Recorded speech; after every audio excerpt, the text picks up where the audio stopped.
Ini menarik. Bukan agama baru, tapi agama zaman baru. Agama zaman baru itu cara beragama orang hari ini yang banyak sekali dipengaruhi oleh media-media sosial. Apa cirinya beragama hari ini itu? Yang pertama non-individual.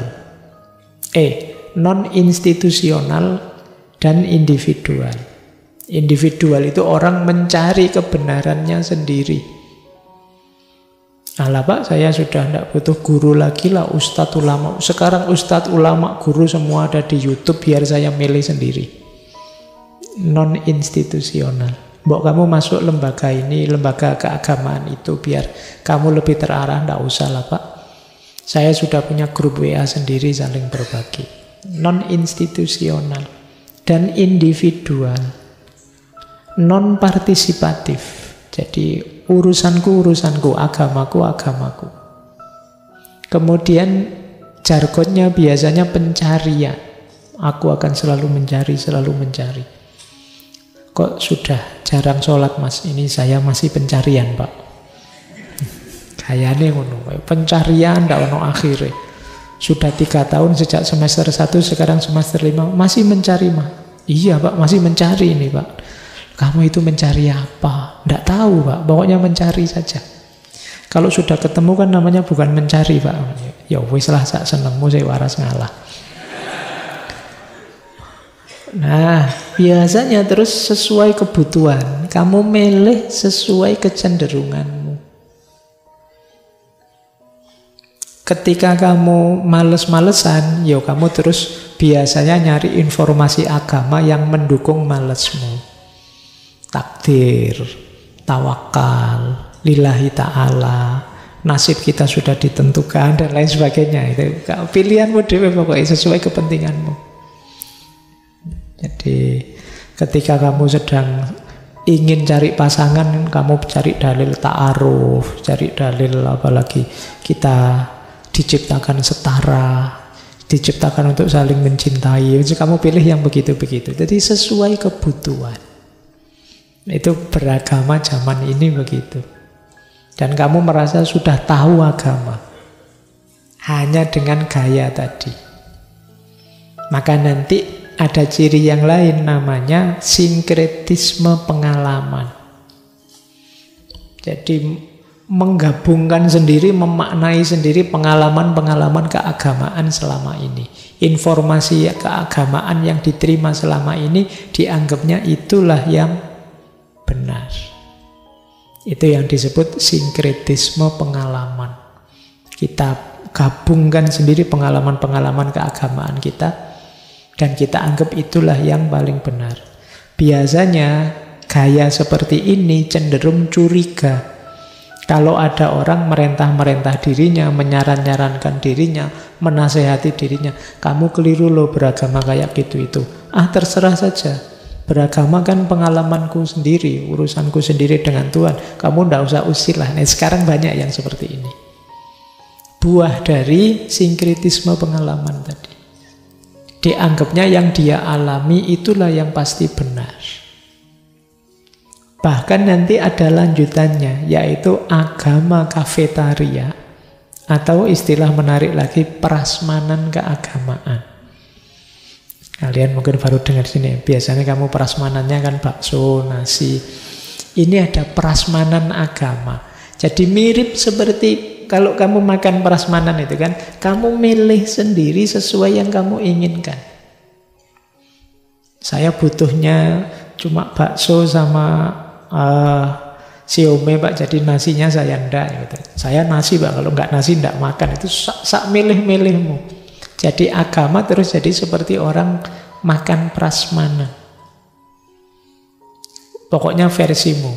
Sama dengan istilah agama kafetaria.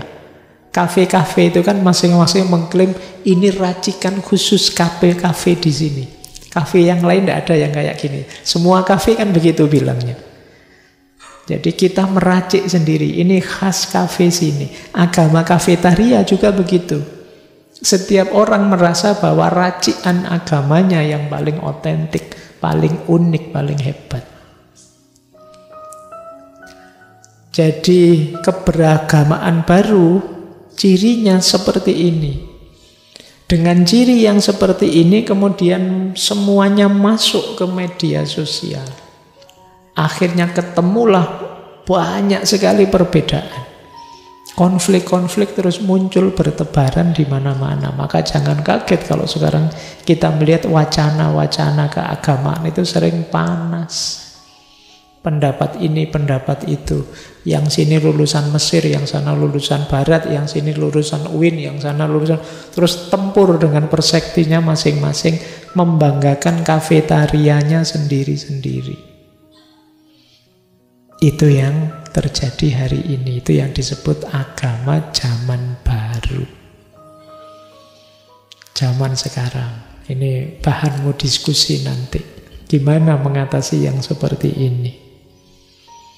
Gimana mengatasi sinkretisme pengalaman, agama kafetaria, atau prasmanan keagamaan? Agama hanya kamu comot bagian-bagian yang kamu sukai saja, kamu inginkan, kamu butuhkan saja. Baik, kita lanjutkan lagi. Nah, ini kritik ya. Saya baca agak cepat.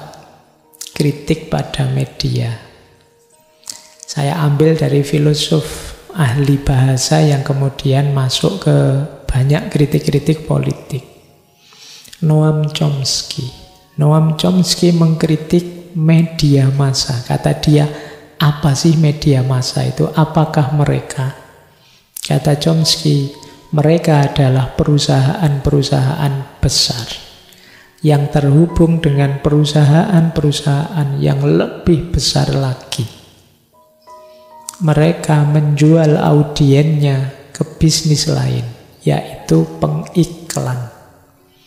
Jadi, ketika Anda menyalakan televisi, CBS tidak menghasilkan uang. Mereka menghasilkan uang dari pengiklan.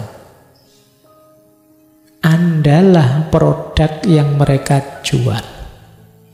Dan hal yang sama juga berlaku pada surat kabar harian. Media itu kan hidupnya dari iklan. Iklan itu dia masang kalau viewernya banyak, subscribernya banyak. Berarti secara tidak langsung sebenarnya yang dijual itu kalian. Para subscriber, para follower. Ini kata Chomsky loh. Jadi bisnis ini menjual kalian, para konsumennya. Mereka adalah korporasi-korporasi besar yang menjual khalayak, menjual konsumen, dan juga pelaku-pelaku usaha lainnya. Loh, gambaran dunia seperti apa yang Anda harapkan dari mereka? Kita kan sering media itu yang begini loh, yang meningkatkan kualitas masyarakat loh, yang kata Chomsky, bagaimana bisa mereka ini seperti ini polanya? Mereka butuh kita untuk dapat iklan dan dapat income. Nah, ini kritik ya, kamu boleh setuju, boleh tidak. Ada lagi dari Malcolm X. Dia mengkritik juga, jika Anda tidak hati-hati, surat kabar akan membuat Anda membenci orang-orang yang tertindas dan mencintai orang-orang yang melakukan penindasan. Zaman dulu masih surat kabar, mungkin sekarang juga berita-berita di Instagram, YouTube, di Facebook, di Google, dan lain sebagainya.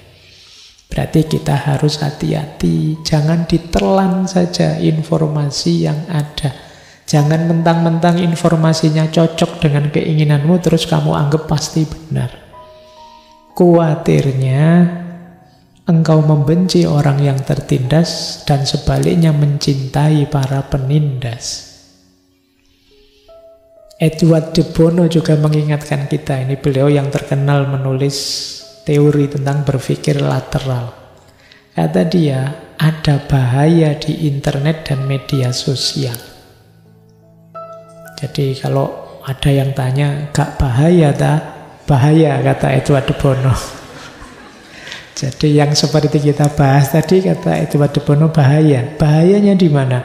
Pandangan bahwa informasi saja sudah cukup bahwa Anda tidak perlu berpikir, Anda hanya perlu mendapatkan lebih banyak informasi, adalah sangat berbahaya. Jadi kita sekarang terbiasa tidak berpikir. Yang penting dapat informasi. Sementara informasinya sering tidak valid, informasinya sering dibuat-buat, fabrikasi. Ya mesti bahaya nanti. Jadi canggihnya media seiring dengan menurunnya kualitas berpikir kita pada akhirnya. Kita tambah tidak kritis. Kita tambah tidak serius lagi, tidak mampu lagi berpikir. Semua kita wakilkan ke media. Kita wakilkan ke Google, kita wakilkan ke ChatGPT, kita wakilkan semua sekarang mesin. Kamu tidak pernah mikir sama sekali. Dulu dikasih tugas dosen bikin makalah, kamu sumpek. Kapan, gimana memulainya? Sekarang gampang, ada ChatGPT, ada copy paste banyak makalah-makalah sekarang. Kamu santai, akhirnya kamu tidak berpikir lagi sudah. Kemampuan berpikir kita turun drastis. Sementara keistimewaannya manusia ada pada kemampuan berpikir. Makanya kata Edward de Bono, bahaya itu. Ya. Lanjut. Ada lagi menarik kalimatnya Zach Enner. Zach Enner ini komedian, tapi beliau juga penulis. Kata dia, apa yang saya tidak suka dengan cara media menggambarkan agama adalah bahwa mereka sepertinya mempersenjatai agama dan menggunakannya sebagai alat untuk memecah belah masyarakat. Kadang-kadang agama itu, kata Zach Enner ini, sering main adu-adu, mengadu. Dipanas-panasi yang sini, biar yang sini panas juga. Terus nanti konflik, kalau konflik kan jadi berita hangat. Kalau biasa-biasa tidak jadi berita hangat. Nah ini kata dia, saya tidak sukanya media itu begitu. Hal-hal biasa di blow up biar jadi luar biasa. Dipanas-panasi, dicari sisi kontroversialnya. Terus terjadi konflik, terus jadi berita. Padahal masyarakat pecah gara-gara itu. Nah ini kritik pada media. Ada lagi Walter Miller Junior, penulis juga. Kata beliau, mereka itu, media itu tidak memikirkan pertanyaan-pertanyaan berdasarkan apa yang mungkin benar. Mereka mengarang pertanyaan-pertanyaan berdasarkan apa yang mungkin akan menjadi sensasional jika benar-benar terjadi. Jadi kalau ada wawancara-wawancara, podcast-podcast, itu kan pemilik media yang mengatur pertanyaan, itu bukan pertanyaan yang mengarah ke yang benar, kata Miller. Tapi pertanyaan yang kalau saya tanyakan, jawabannya mungkin jadi kontroversi. Jadi pikirannya ke sana. Kalau yang biasa-biasa tidak akan ditanyakan, meskipun itu kebenaran. Yang ditanyakan apa? Hal-hal yang kalau dijawab, itu jawabannya bisa kontroversi. Dan itu akan di-frame, ditampilkan di headline. Nah itu katanya Walter Miller Junior. Baik, ini kritik-kritik kepada media dari tokoh-tokoh, biar tidak dianggap dari saya.